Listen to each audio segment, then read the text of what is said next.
Hey,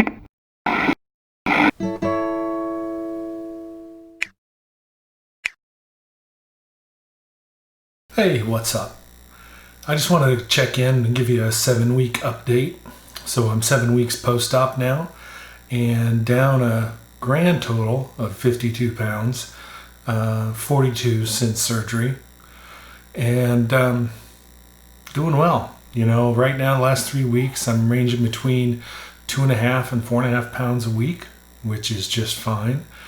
And got a great start and no complaints in that regard. One of the things I wanted to talk about this week, though, was shame and guilt. And I think a lot of obese people carry that around. Now, I know there's a body positivity movement that's out there, and I think a lot of it has to do with, so many people carrying around sort of this obesity guilt and trying to get over that and finding ways to get over that. And I think people that are obese are really hard on themselves for the struggles that they go through and the failures of losing weight. And frankly, they're treated socially different. The bigger you are, the more shame there sometimes is when it comes to how people treat you and how you think you're being treated, how you feel about yourself, and those kind of things.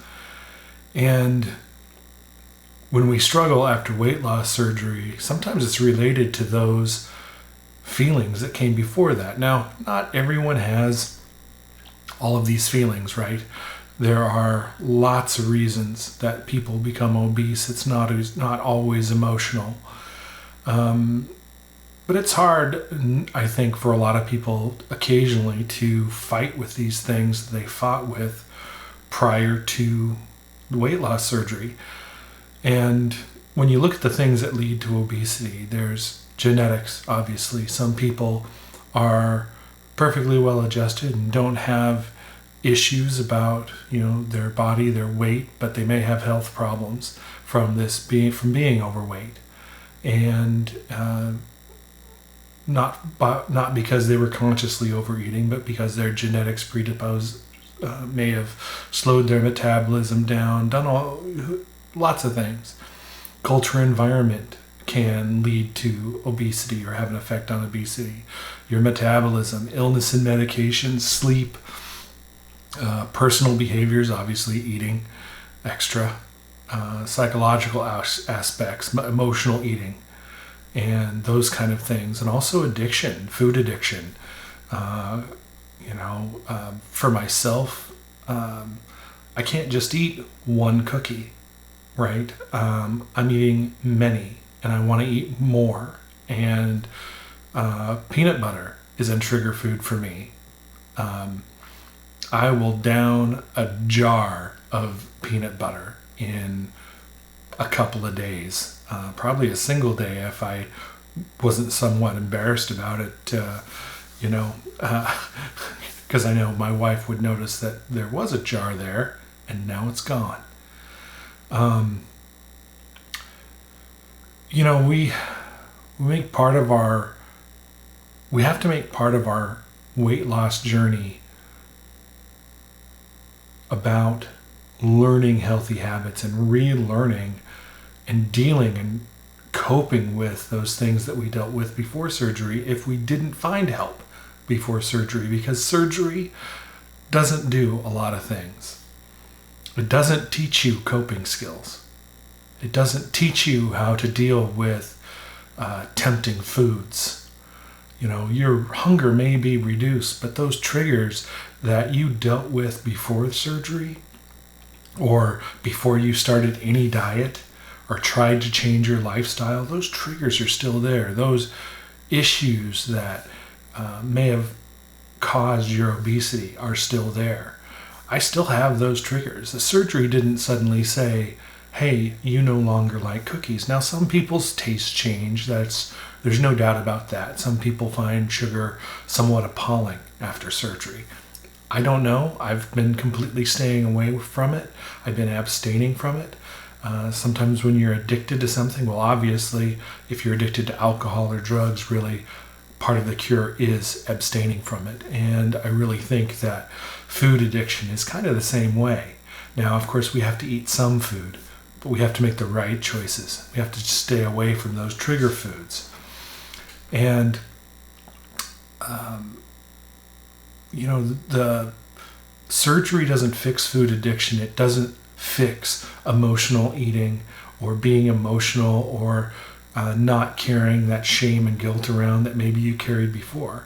And like I said, not everyone carries all of these things around with them, and it's not the sole reason for staying obese.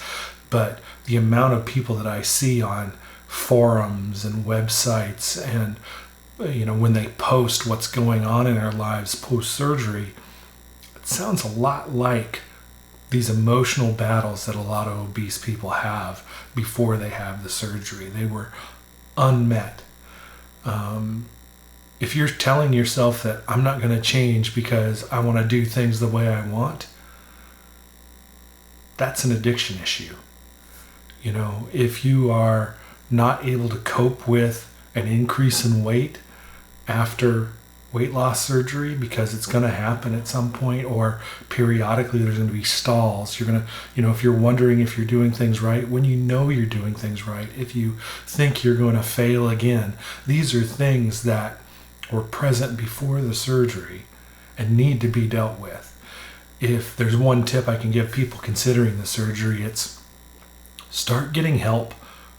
If you know that you've got trigger foods, a food addiction, you suspect you have a food addiction, you think you're having emotional eating, you eat to get happy, and it's not supposed to be an antidepressant or a extra depressant.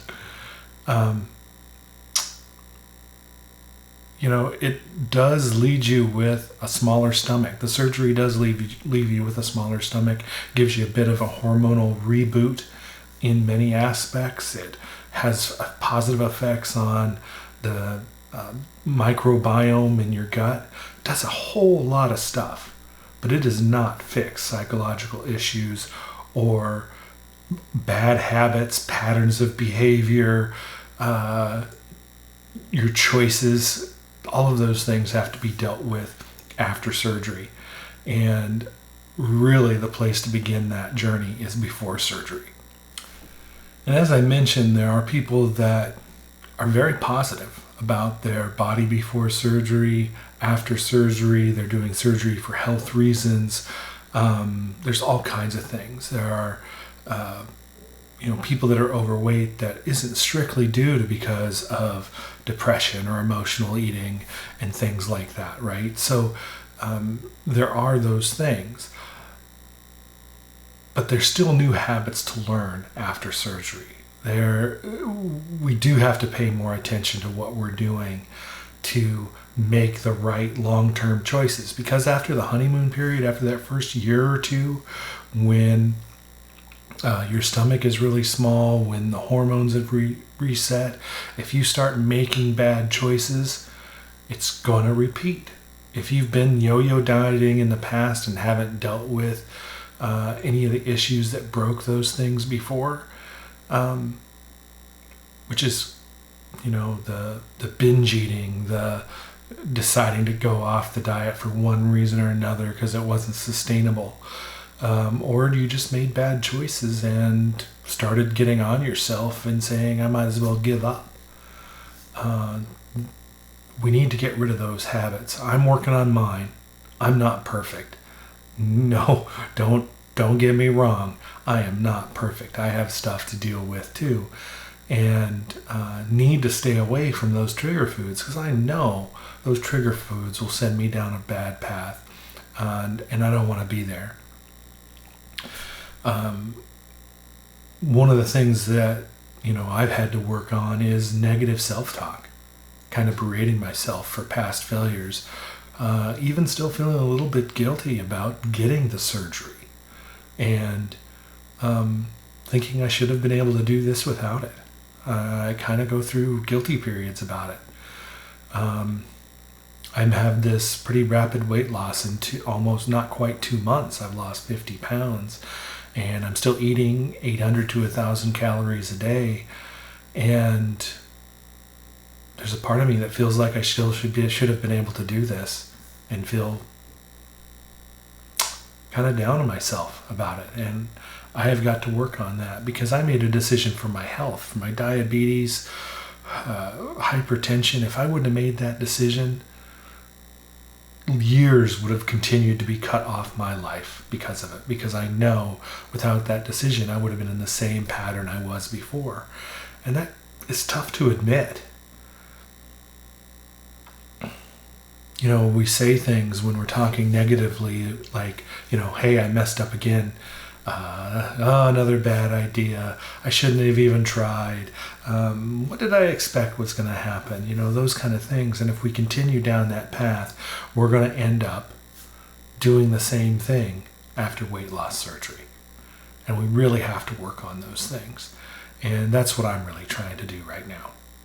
You know, the bottom line is negative thoughts lead to negative feelings. Negative feelings lead to negative behaviors. And you know, we have to seek out and learn coping skills and learn how to say no, learn how to make those good choices. Don't beat ourselves up if we make a bad choice. You may have seen a recent video that I did about mistakes and choices. Mistakes, things happen.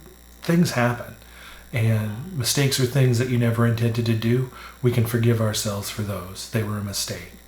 But choices, we've got to learn from choices. If we make a bad choice, we don't have to beat ourselves up with negative self-talk or anything like that.